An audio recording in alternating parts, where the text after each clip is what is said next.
Sociology has a distinctive focus on the nature of modern society. This involves identifying social structures of economic inequality occurring alongside new political forms of representation, which are contrasted with those of pre-modern societies. To be sure, the development from the traditional to the modern takes place over several centuries, so the development of the new within the old takes time to be identified. It's not given detailed sociological expression until the mid-19th century onwards by Marx, Durkheim, and Weber, among others, when the contours of modern sociology begin to be set.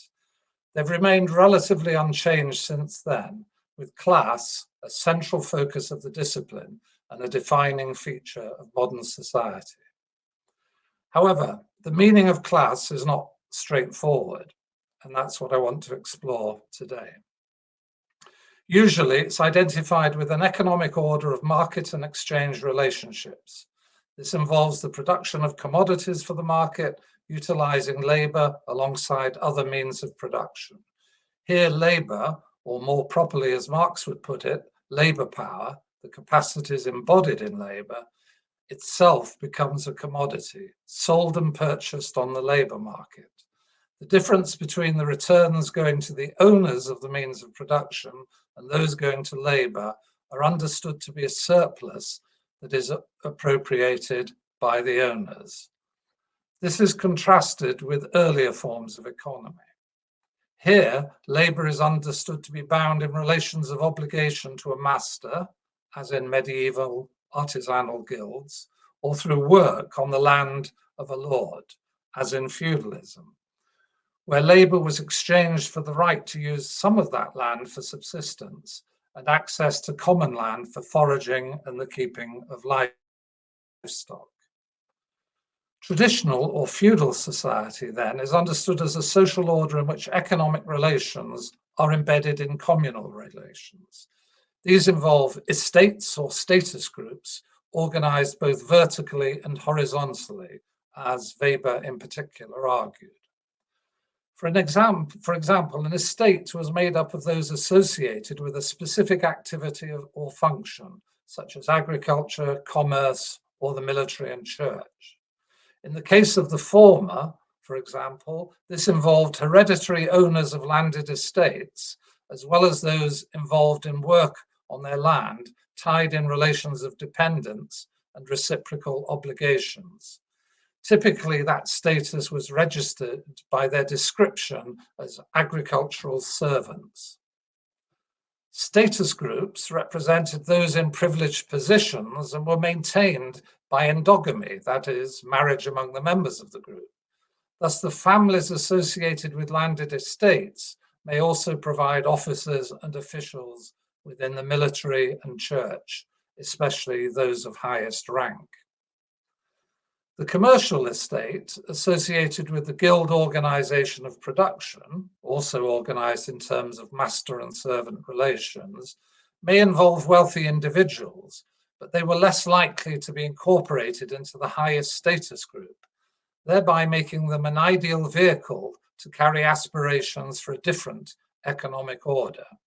This was what was set out by Weber, for example, in his Protestant Ethic and the Spirit of Capitalism. During the long transition to capitalist modernity, these relationships and the normative order that sustained them, the moral economy, was transformed by the expansion of strict private property rights in the land and the conversion of obligations of service into wages. The private enclosure of the land involved the displacement of agricultural laborers who swelled the population in towns, accelerating the process of the breakdown of the guild system and facilitating the development of workshops that would expand to become the factories of early capitalism. In its Marxist version, class analysis proposed that class inequalities should be understood through the primary relationship of capital, that is, the owners of the means of production, and labor, the sellers of labor power. This formed an exploitative relationship, Marx argued, where the capitalists appropriated profit from the production and sale of commodities at the same time as the competitive labour market determined that the price of labour, wages, would be pegged to the minimum necessary for subsistence. Marx further thought that the labour process of capitalism would involve the reduction of skilled to unskilled labour, reinforcing a downward pressure on wages. Since for Marx, the capital-labour relation as a relation of domination and exploitation was intrinsic to capitalism, he argued that class conflict and opposition between classes were inescapable.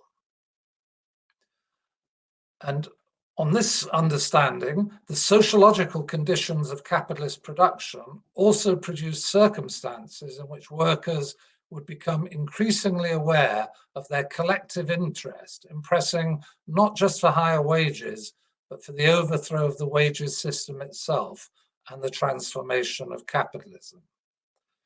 In this way, an economic division would be transformed into a social and political division within society that would become increasingly class divided. Now, Marx's account has two key assumptions. The first was that the expansion of capitalism would have continued transformative effects, bringing an ever larger proportion of the population into working class employment. The second, that there would be a reduction of skilled to unskilled labour as a consequence of mechanized industrial production. In this context, the likely response by workers would be to organize to mitigate the effects of competition on wages, which would otherwise tend to fall to subsistence. Since the wage was paid to the worker as an individual, this was also something that increased the pressure on wages, as erstwhile dependents, wives and children, for example, were forced into the labour market in order to meet basic needs. For Marx, the struggle to maintain wages was part of the process by which a proletariat would come to understand that the problem of their poverty was systemic and lay with the wages system and the nature of capitalism itself. While powerful, the analysis depends on sociological conditions that were not met.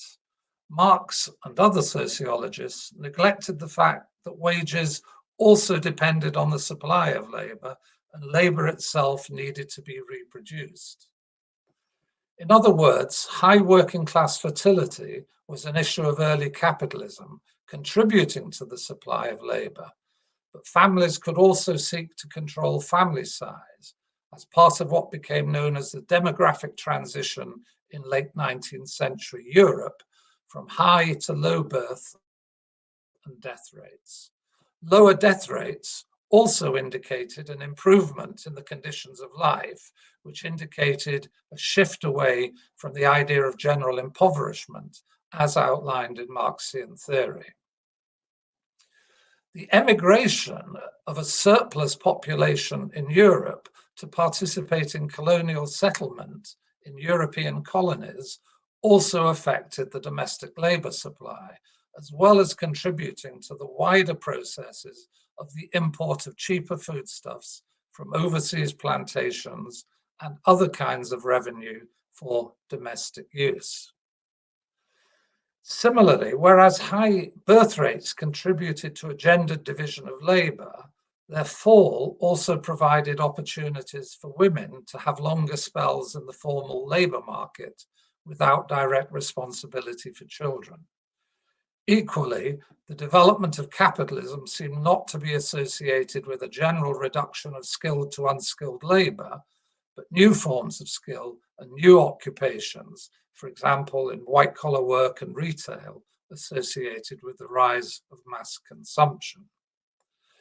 In this context, the sociological analysis of class shifted in the domestic European context away from the historical trajectory of capitalism and its internal dynamics of change to class understood as a differentiated system of socioeconomic positions within a supposedly national economy.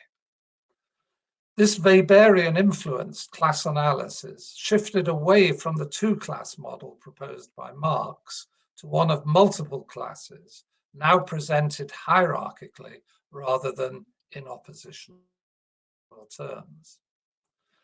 As the class scheme is expanded, so too the proportion in each category changes, with the working class becoming a smaller proportion of the population in advanced capitalist economies. Unlike with a polarized understanding of class, in these circumstances, social mobility arises as a pertinent issue, produced at least in part by the pull effect following from the increase over time in the proportion of higher level occupations. I mentioned earlier that Marx had anticipated the opposite process, whereby differentiated occupations became resolved into two great classes. In this context, the opportunity for employees to exert control over specific labour markets is reduced, and what Marx regarded as conventional differences associated with age, gender, and ethnicity would also be reduced. In contrast, with a much more differentiated set of occupations, it becomes easier for specific groups of workers, in conjunction with employers, to maintain control of access to employment. In consequence, women are much more likely to be concentrated in the routine non-manual category and men more widely distributed. Similarly, ethnic minorities are disproportionately concentrated in lower positions. In this way, ethnicity and gender intersect with class, but it would be problematic to argue that the former represents subjective identities and that class is the truly objective condition, despite this frequently being the language that is used. There is nothing natural or historically grounded about the classes to which individuals are assigned by sociologists that would lead to their incumbents, that is, people in those positions, adopting that identity rather than any other. How then should we understand modern capitalism and its imputed class relations differently? Here I propose that we understand it as colonialism.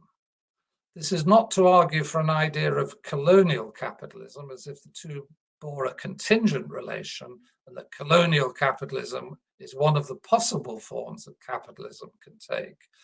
It's to argue for a political economy of colonialism within which the structures and processes that are otherwise attributed to capitalism are located and reconceptualized. So, the period during which the structures of the modern state were being formed, structures associated with political sovereignty and the rule of law, was also the period of colonial expansion by force and the consolidation of overseas territories into the political systems of European states. There was colonization by European powers considered as less than modern, such as Portugal and Spain, as well as later colonial ventures by the new nation states of Italy and Germany that would emerge in the 19th century. European overseas colonialism then was continuous with modernity and not something that was part only of its beginnings. Indeed, enclosure and dispossession of common rights in the name of private property was a process integral to early forms of colonialism, of which capitalism was a part. Whereas enclosure in Europe was seen to create a nascent class of free labor, the incorporation of lands elsewhere did not. With the availability of unfree labor elsewhere, enslavement, bonded labor, for example, free labor becomes a category of social distinction, or what Weber would call status, within an extended commonwealth, that is, the political system of the nation state and its colonies. So populations at the center had the status of free labour, but not its peripheries. And so free labour should not really be seen as the primary economic category of an emergent modern capitalism, because under conditions of colonialism, free and unfree labour develop together. As colonialism developed, European states began the process of restricting the external activities of private companies, the East India Company, the Dutch East India Company, the Royal African Company, and so on, which had been the initial vehicles of colonialism. It started to restrict the activities of private companies through the establishment of direct colonial rule and incorporating colonies and imperial possessions within a nationally organized political economy. This includes the utilization of labor, both enslaved and indentured, but also extends to direct appropriation through taxes and other forms of extraction upon colonial populations. The monies derived from empire are used both in the metropole and in the furthering of elite economic interests in the dominions and settler colonies, including those not under direct political control, such as the US and Argentina. State-managed colonialism then facilitated the development of what is otherwise seen as global industrial capitalism, emanating from activities in the metropole. These processes necessarily impinge upon what is otherwise seen as the domestic class formation of national societies in Europe and North America. This class formation is typically presented in terms of an organized working class and its struggles for a welfare state, and the partial decommodification of labor. The colonial context is rarely acknowledged within such constructions. What are frequently presented within sociology as separate national societies, Britain, France, USA, etc., are then interconnected by colonial processes that run through them. This does not mean that those processes produces the same effects in each country, but there are nonetheless colonial processes associated with each of them. And there is no underlying logic of capitalism that produces class separate from colonialism. Given that colonialism operates through forms of domination in which only national populations are considered to provide the legitimacy on which sovereignty rests, it's not possible for this to be anything other than a colonial system. In this way, social stratification in colonial political systems is racialized. At the same time, it becomes clear why so-called subjective racial identities are not absorbed to those of so-called objective class, since what we mean by the latter is determined by the structures and processes of colonialism. Thank you.